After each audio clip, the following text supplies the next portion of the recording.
10 Days to Faster Reading by the Princeton Language Institute, Abby Marks Beale. Chapter 3. Take some speed reading shortcuts. So, now that we've looked at some bad habits and misconceptions, let's examine some strategies we can use to replace them. The first step is to identify a clear purpose and keep that in mind.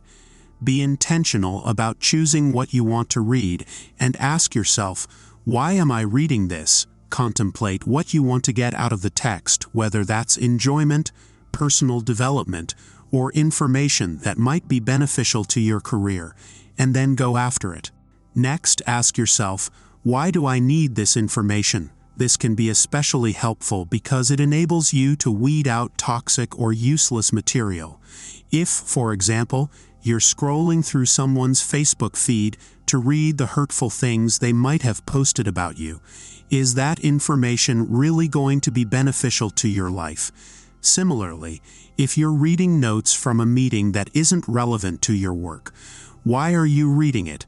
If you ask yourself these questions and can't find a good answer, then that's a sign that you need to stop reading it.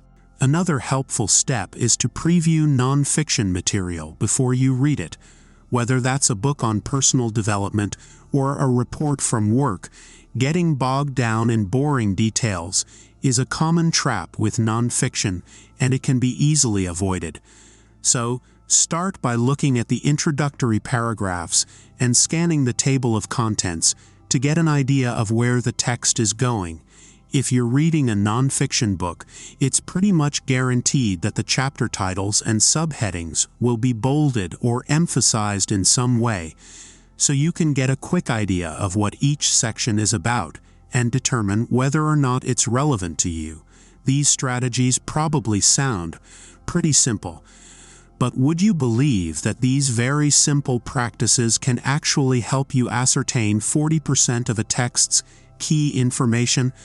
Without even reading the entire text, previewing can help you absorb enough background information to not only get through the book, but also glean and benefit from its key insights.